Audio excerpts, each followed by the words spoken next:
నమస్తే, welcome to BRK market bus. నేను పద్మ. ఈ రోజు స్టాక్ మార్కెట్ ఎంతో ఉత్కంఠభరితంగా కొనసాగింది. ఈ క్రమంలో ఇన్వెస్టర్లలో మిశ్రమ స్పందన అయితే కనిపించింది. ఇకపోతే మ్యూచువల్ ఫండ్స్ రంగం కూడా చురుగ్గా కనిపించింది. ఈ వారం కొత్తగా లాంచ్ అయిన కొన్ని స్కీమ్స్ ఇన్వెస్టర్లను అయితే ఆకర్షిస్తున్నాయి. చిన్న ఇన్వెస్టర్ల నుండి పెద్ద ఇన్వెస్టర్ల వరకు కూడా అందరి దృష్టి ఇప్పుడు మార్కెట్లోని మార్పుల మీదే కేంద్రీకృతమై ఉంది. మరింత లోతుగా తెలుసుకోవడానికి ఈ రోజు మనతో పాటు ఉన్నారు ఫైనాన్షియల్ అనలిస్ట్ చల్లా వాసు గారు. స్టాక్ మార్కెట్లోని ఈరోజు ట్రెండ్స్, మ్యూచువల్ ఫండ్స్ రంగంలో కొత్త అవకాశాలు, ఇన్వెస్టర్లు దృష్టిలో పెట్టుకోవాల్సిన ముఖ్యమైన అంశాలపై ఆయనతో చర్చించబోతున్నాం. నమస్తే అండి వాసు గారు. నమస్తే అండి. ఈరోజు మార్కెట్ ఏ విధంగా ఉందనుకోవచ్చు అంటారు? ఈ రోజు మార్కెట్ అయితే కంప్లీట్ పాజిటివ్ ఉందండి. మనం ఇప్పుడు చూడొచ్చు కరెంట్ లైవ్ లో 25,169 దగ్గర నిఫ్టీ అనేది అవుతుంది. సెన్సెక్స్ వచ్చేటప్పటికి 82,130 దగ్గర ఉంది ఇప్పుడు ప్రజెంట్ అయితే కనుక. సో 100 పాయింట్స్ అప్ అనేది నిఫ్టీ అంటే 0.4% పాజిటివ్గా ఉంది. సెన్సెక్స్ కూడా 0.42% అంటే 344 పాయింట్స్ అప్ అయ్యి పాజిటివ్గానే వెళ్తుంది. ఈవెన్ ఇవి కాకుండా మనం చూసుకుంటే బ్యాంక్ నిఫ్టీ కానీ, మిడ్ క్యాప్ నిఫ్టీ కానీ, ఫిన్ నిఫ్టీ కానీ, ఇంకా అదర్ ఇండెక్సెస్ ఏవి చూసుకున్నా కానీ అన్ని కూడా పాజిటివ్లోనే ఉన్నాయి. బట్ స్లైట్ పాజిటివ్ అంటే టూ మచ్ పాజిటివ్గా లేదు. బట్ స్లైట్ పాజిటివ్గా ప్రతి మార్కెట్ అండ్ ప్రతి ఇండిసెస్ కూడా ప్రజెంట్ అయితే ఫుల్ పాజిటివ్లోనే ఉందని అనుకోవచ్చు. సో ఈ రోజు మనం చూసుకుంటే కనుక ఐటీ అండ్ ఆటో రంగాల్లో ప్రాఫిట్ బుకింగ్, యాక్చువల్గా నిన్న మన మార్కెట్ మొత్తం కూడా ప్రాఫిట్ బుకింగ్ మీద వెళ్ళింది. అందుకని కొంచెం మార్కెట్ పడడం అనేది జరిగింది. సో ఐటీ అండ్ ఆటో రంగాల్లో ప్రాఫిట్ బుకింగ్ బాగా జరిగింది. అండ్ యుఎస్ పై ఫెడరల్ రిజర్వ్ రిలేటెడ్ సమావేశం కూడా ఒకటి జరిగింది. సో ఈ మొత్తం కూడా ఈ ప్రాఫిట్ బుకింగ్కి కారణమైనవి. సో రంగాల వైజ్ మనం చూసుకుంటే కనుక రియాలిటీ, పవర్, టెలికామ్ ఇవన్నీ కూడా నిన్న బాగా పాజిటివ్గా తీసుకెళ్ళాయి.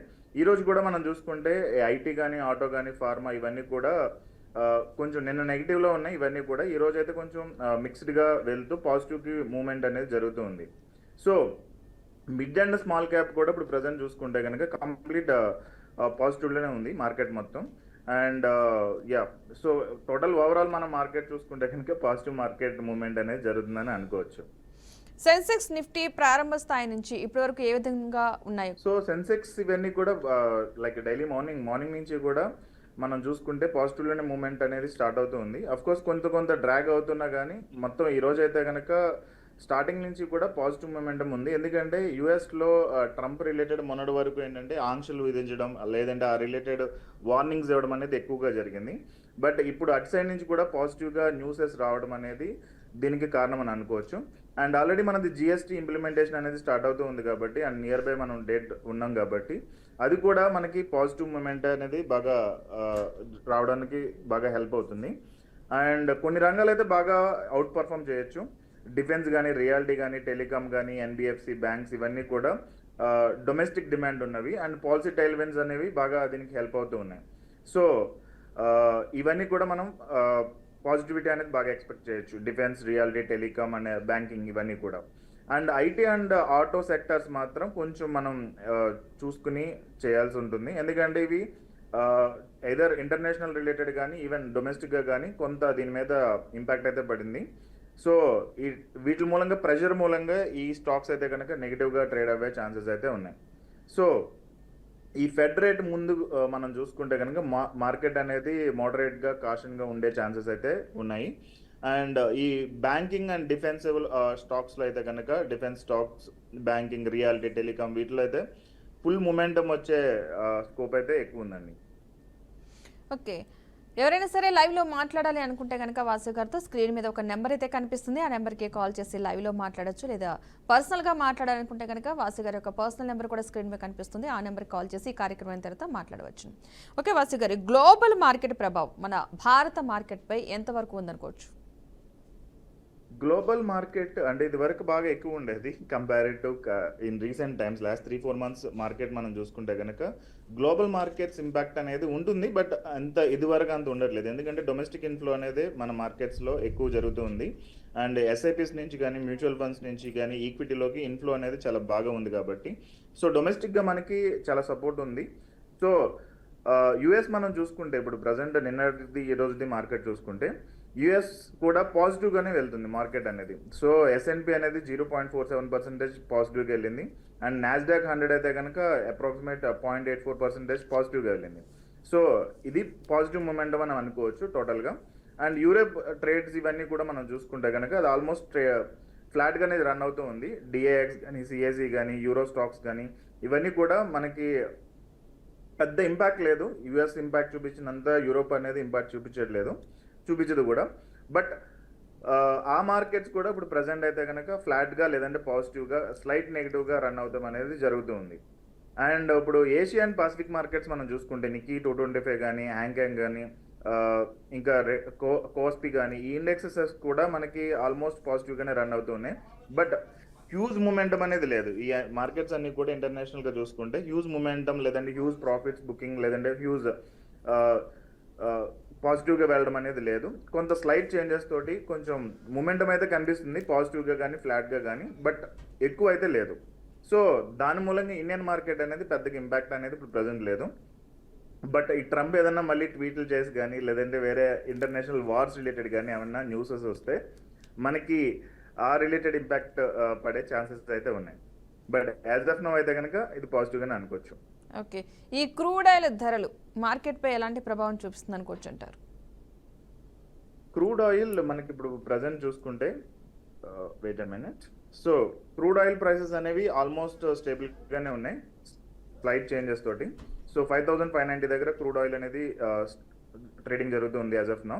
సో దీని మూలంగా పాజిటివ్ మూమెంట్ అనేది ఉంది. But gold and silver rates చూసుకుంటే కనుక ఫుల్ పాజిటివ్లోకి మూవ్ అవుతూ ఉన్నాయి. సో క్రూడ్ ఆయిల్ అయితే కనుక మనం స్టేబుల్గా ఉందని అనుకోవచ్చు, పెద్ద ఫ్లక్చువేషన్ అయితే ఏమీ లేదు. అండ్ ఈ మెటల్ స్టాక్స్ వచ్చేటప్పటికి ఏదర్ గోల్డ్ ఆర్ సిల్వర్ ఈ రిలేటెడ్ అయితే ఎవ్రీడే ఇంకా కొత్త రేట్ అనేది ట్రేడ్ అవుతూ ఉంది. గోల్డ్ అనేది మీరు చూడొచ్చు. సో 1 lakh రూపీస్ దగ్గర నుంచి ఇప్పుడు ఆల్రెడీ 1 lakh దాటిపోయింది 10 grams గోల్డ్ చూసుకుంటే. సో 1,10,000 దాకా కూడా వెళ్తూ ఉంది. So this is the current update అని అనుకోవచ్చు అండి. అంటే గోల్డ్ రేట్ ఏం తగ్గే అవకాశాలు ఉన్నాయంటారా, ఇంకా అట్లానే ఉండే అవకాశం ఉందనుకోవచ్చు అంటారా? Gold rate as of now మనకి ఉండే టోటల్ రేటింగ్ ఏజెన్సీస్ కానీ లేదంటే అడ్వైజర్స్ కానీ చెప్తుంది ఏంటంటే గోల్డ్ రేట్ ఇంకా పెరిగే ఛాన్సెస్ ఉన్నాయనేది చెప్తున్నారు. సో షార్ట్ టర్మ్లో ఏమైనా తగ్గొచ్చు కానీ బట్ ఇంకా 2-3 months ఆర్ ఈ ఇయర్ మొత్తం చూసుకుంటే కనుక ఇంకా పెరుగుతూ వెళ్ళే ఛాన్సెస్ ఎక్కువ ఉన్నాయని చెప్పి చాలా రేటింగ్ ఏజెన్సీస్ అవి చెప్తూ ఉన్నాయి. బట్ గ్లోబల్గా కొంచెం స్థిరమైన పొలిటీషియన్స్ లేదంటే స్థిరమైన వాతావరణం ఉంటే కనుక గోల్డ్ రేట్ అనేది స్టేబుల్ అయ్యే ఛాన్స్ ఉంది అండ్ ఇంకా తగ్గే ఛాన్సెస్ కూడా ఉన్నాయి. బట్ 1 lakh బిలోకి వస్తుందని అయితే నేను అనుకోవట్లేదు, కొంచెం టైం పట్టొచ్చు అండి. Okay, right. ఒక కాలర్ తీసుకుందాం, ఖమ్మం నుంచి సంపత్ కుమార్. నమస్తే అండి సంపత్ గారు. నమస్తే మేడం. వాసు గారు మాట్లాడండి. వాసు గారితో మాట్లాడండి. నమస్తే సార్. నమస్తే అండి సంపత్ గారు. హలో చెప్పండి. మేడం వినిపిస్తుందా? వినిపిస్తుంది, మీ వాయిస్ వినిపిస్తుంది, మాట్లాడండి. ఓకే సార్, నమస్తే సార్. ఇది నమస్తే అండి. ఒక 15 days నుంచి చూసుకుంటే గోల్డ్ రేట్ అనేది మార్కెట్ లో చాలా ఫ్లక్చుయేషన్, అంటే లాస్ట్ 1 month పోల్చుకుంటే ఈ మంత్ అనేది చాలా మనకి వేరియేషన్ కనిపిస్తుంది. సో ఇది స్టాక్ మార్కెట్ కి గోల్డ్ కి ఏమైనా సంబంధం ఉందా? రెండోది నేను చూస్తున్నట్టు మీ వాయిస్ క్లియర్ గా లేదండి, అర్థం కావట్లేదు. కొంచెం భయంగా అనిపిస్తుంది. ఓకే, గోల్డ్ కి స్టాక్ మార్కెట్ కి ఏమైనా సంబంధం ఉంది? ఎందుకంటే స్టాక్ మార్కెట్ పెరిగినప్పుడు గోల్డ్ తగ్గుతుంది అని అంటున్నారు కదా, కానీ ప్రెసెంట్ ఇప్పుడున్న సిచ్యువేషన్ లో గోల్డ్ కూడా అలాగే కాస్ట్ పెరుగుతుంది. ఈ రెండింటికి ఏమైనా సంబంధం ఉందంటారా అని చెప్పి ఆయన క్వశ్చన్. ఒకటైతే అర్థమైంది. రెండోది ఏంటండి? గోల్డ్ ఇన్వెస్ట్మెంట్ కరెక్ట్ టైమా ఇది? ఓకే, గోల్డ్ ఇన్వెస్ట్మెంట్ కరెక్టా కాదా అనేది ఈ 2 క్వశ్చన్స్ అయితే ఆయన అడగడం జరిగింది. ఓకే, సో గోల్డ్ పెరగడానికి స్టాక్ మార్కెట్కి కంటే కంపారిజన్ యాక్చువల్గా ఎందుకు గోల్డ్ రేట్ పెరుగుతుంది అనేది మనం చెక్ చేసుకుంటే మనకి ఇండియాలో ఎప్పుడు డిమాండ్ అనేది కంటిన్యూస్ డిమాండ్ ఉంది. మనకి ఫ్యూయల్ అంటే ఆయిల్ ఎలా డిమాండ్ ఉంటుందో సేమ్ వే గోల్డ్ కూడా ఎప్పుడు డిమాండ్ అనేది ఉంటుంది, ఇర్రెస్పెక్టివ్ ఆఫ్ అసలు గ్లోబల్గా ఏం జరుగుతుంది అనేది పట్టించుకోకుండా. బట్ ఇండియాలో జరిగిన ప్రాబ్లం ఏంటంటే మన ఈ రూపీ వాల్యూ అనేది డిప్రిషియేట్ అవుతూ వస్తుంది. సో గోల్డ్ మనం మేజర్గా ఇంపోర్ట్ చేసుకోవడం అనేది ఎక్కువ ఉంది. ఇప్పుడు రూపీ వాల్యూ మనం చూసుకుంటే 88 రూపీస్ దాకా ఉంది $1 వచ్చేటప్పటికి. సో అంతకుముందు 83, 86, 85 అలా ఉండేది. ఇప్పుడు ప్రజెంట్ 88 అనేది ఈవెన్ 89 దగ్గర కూడా టచ్ అయ్యి మళ్ళీ కిందకు రావడం అనేది జరిగింది. సో దీని మూలంగా మనకి ఇంపోర్ట్కే ఎక్కువ ఖర్చు అనేది అవుతుంది gold. That is the reason యాక్చువల్గా గోల్డ్ వాల్యూ అనేది గోల్డ్ రేట్ అనేది బాగా పెరిగిపోతుంది. అండ్ నెక్స్ట్ గ్లోబల్గా కూడా యూఎస్డీని కొంచెం తగ్గించి మన బ్రిక్స్ రిలేటెడ్ కరెన్సీస్ తీసుకురావాలనేది ఒక ప్రపోజల్ అయితే ఉంది. సో చైనా కానీ ఇండియా కానీ సమ్ అదర్ 4-5 కంట్రీస్ టుగెదర్ ఈ ఏషియాలో జరిగే ట్రేడ్ కానీ యూరోప్లో జరిగే ట్రేడ్ కానీ మన కరెన్సీని ఒకటి రిలీజ్ చేయాలనేది ఒకటి ఉంది. సో దీని మూలంగా సెంట్రల్ బ్యాంక్స్ అన్ని కూడా, ఇప్పుడు ఇండియాలో సెంట్రల్ బ్యాంక్ చూసుకుంటే ఆర్బీఐ అని అనుకోవచ్చు, లేదంటే అదర్ కంట్రీస్లో కూడా వాళ్ళ సెంట్రల్ బ్యాంక్స్ ఉంటాయి కాబట్టి వాళ్ళందరూ గోల్డ్ని ఎక్కువ నమ్మడం అనేది స్టార్ట్ చేశారు. యూఎస్డీని తగ్గించి గోల్డ్ని ఎక్కువ నమ్మడం అనేది చేశారు. సో దాని మూలంగా కూడా గోల్డ్ డిమాండ్ అనేది బాగా పెరుగుతూ ఉంది. సో అందుకని చెప్పి గోల్డ్ వాల్యూ అనేది బాగా 1 lakh దాటేసింది. ఇప్పుడు 1,12,000 పైన ఉంది ఈరోజు చూసుకుంటే కనుక. సో గోల్డ్ అనేది మార్కెట్ మీద ఇంపాక్ట్ చూపిస్తుందా లేదా అంటే ఇంపాక్ట్ ఉంటుంది, బట్ స్లైట్ ఇంపాక్ట్ ఉంటుంది తప్ప ఎంత ఎక్కువ ఉండదు. ఇప్పుడు గోల్డ్ రేట్ పెరగడానికి మెయిన్ రీజన్స్ ఇంటర్నేషనల్గా జరుగుతున్న కరెన్సీస్ రిలేటెడ్ ఇష్యూస్ అయినా కానీ, లేదా అంటే ఇంపోర్ట్ రిలేటెడ్ మనం చూసుకుంటే ఐఎన్ఆర్ వాల్యూ అనేది బాగా తగ్గిపోవడం యూఎస్టీతో కంపేర్ చేస్తే, ఈ రీజన్స్ అనేది మనం మేజర్గా అనుకోవచ్చు. సో గోల్డ్ కొనాలా వద్దా అని అడిగితే కనుక గోల్డ్ కొంచెం కొంచెం అక్యుములేట్ చేసుకోవడం బెటర్. సో అంటే ఎగ్జాంపుల్ మీ దగ్గర ఒక 1 lakh పెట్టి గోల్డ్ కొందామని అనుకుంటే 10,000 ఆర్ 20,000 వన్ టైం ఒకసారి కొనుక్కుని దాని తర్వాత ఇంకొక 20,000 అంటే డబ్బులు ఉన్నప్పుడు మంత్ కొనుక్కుంటూ వెళ్తే బెటర్గా ఉండే ఛాన్సెస్ ఉన్నాయి. సో ఈ ఇయర్ అయితే కనుక ఓవరాల్ ప్రెడిక్షన్ అనేది కొంచెం గోల్డ్ 1 lakh ఎబోవ్ ఉండే ఛాన్సెస్ ఎక్కువ ఉన్నాయి అన్నట్టు చాలామంది ప్రిడిక్ట్ చేస్తూ ఉన్నారు. కాబట్టి సో కొనుక్కోవాలని అనుకుంటే స్లోగా అక్యుములేట్ చేసుకోవడం అనేది బెటర్ ఉంటుందండి. ఓకే వాసు గారు, అసలు ఈ ఎఫ్ఎఫ్ఐలు ఈ ఇన్వెస్టర్లు సెల్లింగ్లో ఉన్నారా, బయింగ్లో ఉన్నారా? అంతకుముందు మనం చూసుకుంటే కనుక ఎఫ్ఐఎస్ అందరూ కూడా ఫుల్ సెల్లింగ్లోకి వెళ్ళారు. అందుకని మన మార్కెట్స్ అన్నీ కూడా ఫుల్ నెగిటివ్లోకి వెళ్ళడం అనేది జరిగింది. సో ఈరోజు మనం ఎఫ్ఐఎస్ ట్రేడింగ్ చూసుకుంటే కనుక ఈరోజు కొంచెం బయింగ్ ఆప్షన్స్లోనే ఉన్నారు. అంటే కొంచెం గ్లోబల్గా మన ఇండియన్ రిలేటెడ్ రేటింగ్స్ బాగా స్థిరపడడం కానీ, లేదంటే మిగిలిన వాటిని చూసుకున్నా కానీ, సో 12th September మనకి పాజిటివ్గానే ఉంది పర్చేస్ కానీ సేల్స్ కానీ. అంటే ఎలా చూసుకోవచ్చు అంటే అంతకుముందు బాగా సేల్స్ ఎక్కువ జరిగిపోయినాయి, అందరూ ఎగ్జిట్ అయిపోయారు ఇండియన్ మార్కెట్ నుంచి. ఇప్పుడు ఏంటంటే ఎయిదర్ ఉన్న వాళ్ళు అలా కంటిన్యూ అవుతూ ఉన్నారు, లేదంటే బయింగ్ అండ్ సెల్లింగ్ అనేది చాలా తక్కువ జరుగుతూ ఉంది. సో ఇప్పుడు నిన్న మార్కెట్ మనం చూసుకుంటే కొంత సేల్స్ అనేవి జరిగినాయి. ఈ రోజు అయితే కనుక ఆల్మోస్ట్ స్టేబుల్గా ఉందని అనుకోవచ్చు ఎఫ్ఐఎస్ అయితే కనుక. అండ్ డిఐఎస్ రిలేటెడ్ మన ఇండియన్ డొమెస్టిక్ ఇన్వెస్టర్స్ బాగా ఇన్వెస్ట్మెంట్స్ అనేవి బాగానే చేస్తున్నారు కాబట్టి దానికి సెట్ ఆఫ్ అవుతూ ఉంది. అండ్ మార్కెట్స్ మీద వీటి రిలేటెడ్ ఇంపాక్ట్ అనేది కొంచెం తగ్గింది ఇది వరకటితో కంపేర్ చేస్తే. సో ఒక 4-5 years బ్యాక్కి వెళ్తే కనుక ఎఫ్ఐఎస్ బాగా అమ్మేస్తే మన మార్కెట్స్ ఫుల్ డౌన్లోకి వెళ్ళిపోయాయి, బట్ ఇప్పుడు అంత ఇంపాక్ట్ అయితే లేదండి. ఓకే, టాప్ లూజర్స్ కావచ్చు, టాప్ గెయినర్స్ కావచ్చు, ఎవరున్నారు ప్రజెంట్? ఈరోజు టాప్ గెయినర్స్ చూసుకుంటే చోళమండలం ఇన్వెస్ట్ అనేది టాప్ గెయినర్ అనుకోవచ్చు. 48 రూపీస్ పాజిటివ్లో ఉంది. 3.16% దాకా అప్ సైడ్ మనం చూడొచ్చు. సో వాల్యూమ్ అనేది కూడా 12 lakh పైన ట్రేడ్ అవుతుంది. నెక్స్ట్ జేఎస్డబ్ల్యూ ఎనర్జీ అని అనుకోవచ్చు. ఇది లైక్ 10 రూపీస్ అప్లో రన్ అవుతుంది. 542 దగ్గర ట్రేడింగ్ అనేది ఇప్పుడు ప్రజెంట్ జరుగుతుంది. ఇది కూడా హెవీ వాల్యూమ్ జరుగుతుంది. సో 39 lakh అంటే అప్రాక్సిమేట్ 40 lakhs దాకా ట్రేడింగ్ వాల్యూమ్ అనేది బాగా జరుగుతుంది. ఈవెన్ స్విగ్గీ కూడా ఫుల్ పాజిటివ్ స్వింగ్లో ఉంది. 434 దగ్గర ఇప్పుడు ప్రజెంట్ ట్రేడ్ అవుతుంది. 9.9 రూపీస్ పాజిటివ్గా అనుకోవచ్చు. అంటే 2.33% అనేది బాగా పెరిగింది. సో చోళమండల ఇన్వెస్ట్ అనేది 3% అనుకుంటే స్విగ్గీ అనేది 2.33% ఉంది. అండ్ సంవర్ధన మదర్స్ కానీ, కోటాక్ మహేంద్ర, బజాజ్ హౌసింగ్ ఫైనాన్స్, ఇలా ఈ స్టాక్స్ అన్ని కూడా ఫుల్ గెయినర్స్లోనే ఉన్నాయి ఇప్పుడు ప్రజెంట్ నిఫ్టీ 100లో మనం చూసుకుంటే. అండ్ లూజర్స్ చూసుకుంటే ఇండియన్ హోటల్ అనేది బాగా లూజ్ అయింది. 1.14% నెగిటివ్లో ట్రేడ్ అవుతుంది ఇప్పుడు present. And Varun beverages, Adani power, Godrej consumers, Titan co and Tata consumers product, ఇవన్నీ కూడా ఇప్పుడు ఈ రోజు అయితే ఫుల్ లూజర్స్ లాగా అనుకోవచ్చు. ఎందుకంటే ఇవన్నీ కూడా 1% ఆర్ 0.5% పైనే మార్కెట్ అనేది లూజ్ అవడం జరిగింది. సో ఎస్పెషల్లీ ఇండియన్ హోటల్ అయితే కనుక 9 రూపీస్ దాకా 9.45% దాకా 9 రూపీస్ 45 పైసే దాకా అది నెగిటివ్లో ట్రేడ్ అవుతుంది. వరుణ్ బ్యావరేజెస్ అయితే కనుక 4.9 రూపీస్ దాకా నెగిటివ్లో ట్రేడ్ అవుతుంది. అదానీ పవర్ కూడా అంతే 6.6 రూపీస్ నెగిటివ్లో ట్రేడ్ అవుతుంది. అండ్ టైటాన్ అయితే కనుక 21 రూపీస్ దగ్గర నెగిటివ్లో ట్రేడ్ అవుతుంది. బట్ టైటాన్ వచ్చేటప్పటికి అది స్టాండర్డ్ కంపెనీ కాబట్టి 3,500 పైన షేర్ వాల్యూ అనేది ఆల్రెడీ ఉంది. సో 22 రూపాయలు అనేది దానికి పెద్ద ఇంపాక్ట్ అయితే లేదు. సో ఇవన్నీ చూడొచ్చు. And volume shakers or volume related మనం చూసుకుంటే కనుక రెడింగ్టన్ అనేది బాగా హై వాల్యూమ్లో ట్రేడ్ అవుతుంది. Next same blue spring enterprises కూడా బాగా హై వాల్యూమ్లో ట్రేడ్ అవుతుంది. స్టీల్ కాస్ట్ కూడా హై వాల్యూమ్లో ఉంది. అండ్ స్టార్ హెల్త్ వచ్చేటప్పటికి కొంచెం నెగిటివ్గా సెల్లింగ్ అనేది ఎక్కువ ఉంది స్టార్ హెల్త్లో. అండ్ గ్రీన్ ల్యామ్ ఇండస్ట్రీస్ కానీ ఎస్ఆర్ఎం కాంట్రాక్టర్స్ కానీ ఇవన్నీ కూడా హై వాల్యూమ్లో ఇప్పుడు ప్రజెంట్ అయితే బాగా ట్రేడ్ అవుతూ ఉన్నాయి. ఓకే, ఇన్వెస్టర్లు ఇప్పుడు ప్రెసెంట్ ట్రేడర్స్ కావచ్చు తీసుకోవాల్సిన జాగ్రత్తలు ఏమైనా ఉన్నాయా? ఇన్వెస్టర్స్ అయితే కనుక ఇప్పుడు మార్కెట్ నెక్స్ట్ ఫ్యూ డేస్ కూడా ఫుల్ పాజిటివ్లోకి వెళ్ళే టట్టు చాలా వరకు రేటింగ్ ఏజెన్సీస్ అని కొన్ని నెక్స్ట్ 1 వీక్ కూడా పాజిటివ్లోకి మూమెంటం అనేది ఉంటుంది అనేది జనరల్గా వచ్చిన న్యూస్. సో దాన్ని బట్టి ఇన్వెస్టర్స్ ఇన్వెస్ట్ చేసేటప్పుడు కొంచెం జాగ్రత్తలు పాటించండి. ఏదైనా స్టాప్ లాస్ లాంటివి పెట్టుకొని అండ్ ఒక ప్రాపర్ టార్గెట్ తోటి మీరు ట్రేడింగ్ చేసుకున్నట్లయితే కనుక మీరు అనుకున్న ఫైనాన్షియల్ గోల్ అనేది మీరు జనరల్గా రీచ్ అవ్వడానికి స్కోప్ ఉంది. సో ఇంకొకటి ఏంటంటే మార్కెట్ న్యూస్ని కూడా జాగ్రత్తగా అబ్జర్వ్ చేస్తూ ఉండండి. మార్కెట్ న్యూస్ ఏంటంటే కొన్నిసార్లు కొన్ని కంపెనీస్కి చాలా పాజిటివ్ అన్నట్టు ఇస్తున్నారు, but at the end of the day చూసుకుంటే కనుక ఆ స్టాక్ అనేది పెద్దగా గ్రో అవ్వట్లేదు.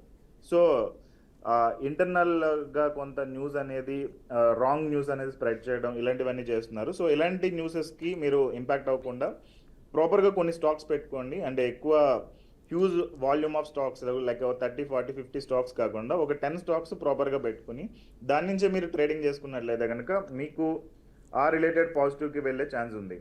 అండ్ నెక్స్ట్ వచ్చేటప్పటికి లార్జ్ క్యాప్ స్టాక్సా, మిడ్ క్యాప్ స్టాక్సా, స్మాల్ క్యాప్ స్టాక్సా, ప్రతిదానికి కూడా స్ట్రాటజీ అనేది మారిపోతూ ఉంటుంది. సో మీరు పెట్టుకునే స్టాక్స్ ఏ కేటగిరీలో ఉన్నాయి అండ్ దాని రిలేటెడ్ ఏ పారామీటర్స్ సెట్ చేయాలనేది చూసుకోండి. అండ్ నెక్స్ట్ టెక్నికల్ అనాలిసిస్ అనేది మీకు ఆల్రెడీ ఐడియా ఉంటుంది కాబట్టి మెజారిటీ మెంబర్స్కి టెక్నికల్ అనాలిసిస్ ప్రాపర్గా చూసుకుని మీరు లైక్ లాంగ్ టర్మ్ ట్రేడరా షార్ట్ టర్మ్ ట్రేడర్ అనేది కరెక్ట్గా చూసుకుని దెన్ చేయండి. ఇంట్రాడే చేసే వాళ్ళు అయితే కనుక మీరు ఇంకా ఎక్కువ ఈ మూమెంట్స్ని అబ్జర్వ్ చేస్తూ ఉండాలి. సో కేర్ఫుల్గా ట్రేడింగ్ చేసినట్లయితే నెక్స్ట్ 1 వీక్ కూడా మీకు మంచి లాభాలు వచ్చే ఛాన్సెస్ అయితే ఉన్నాయి.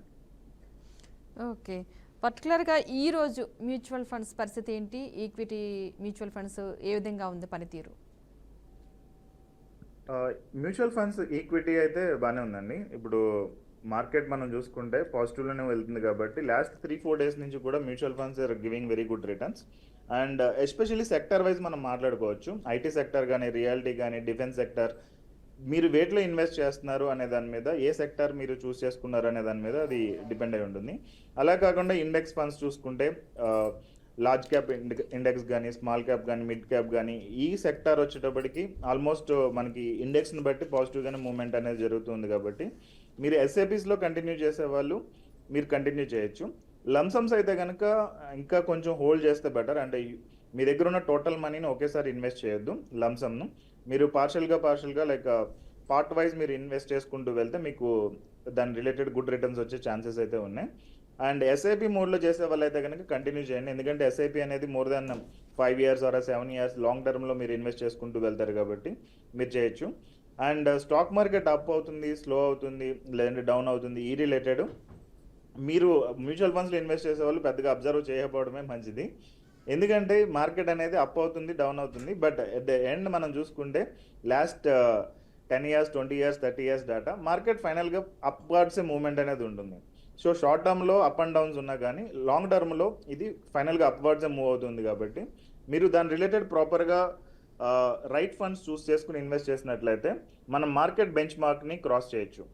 And market bench mark cross అయిందంటే ఆటోమేటిక్గా మనం పాజిటివ్ రిటర్న్స్ వస్తున్నట్టే.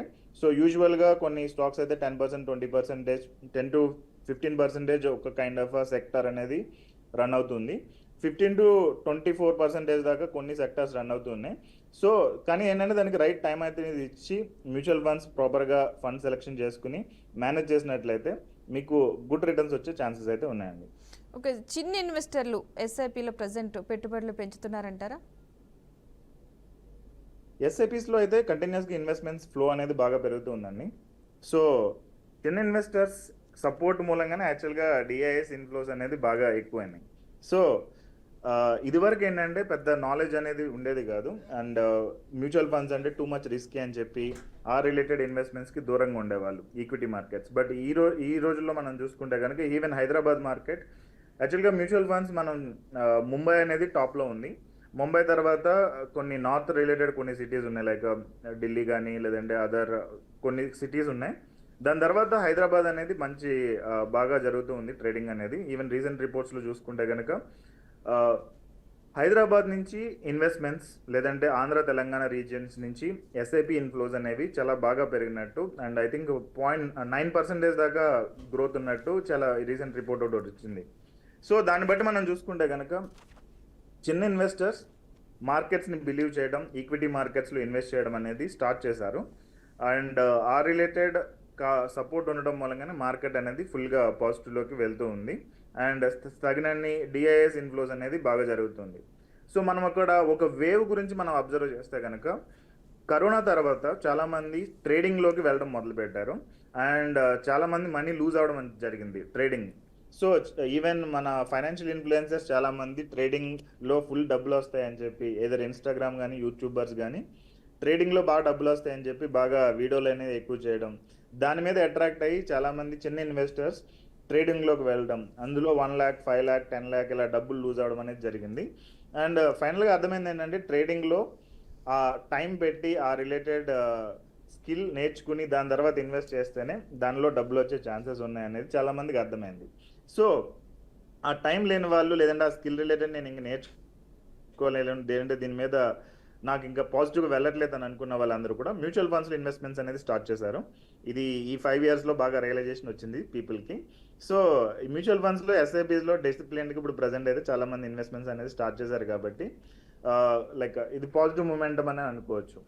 అండ్ ట్రేడింగ్ని గ్యాంబ్లింగ్ లాగా కాకుండా స్ట్రాటజీ వైజ్ ట్రీట్ చేయడం అనేది స్టార్టింగ్ అనేది జరిగింది ఇప్పుడు రీసెంట్గా చూసుకుంటే. ఓకే, ఈ మంత్లో ఎక్కువగా రాబడులు తీసుకొచ్చిన ఫండ్స్ ఏమైనా ఉన్నాయా ఇంపార్టెంట్గా?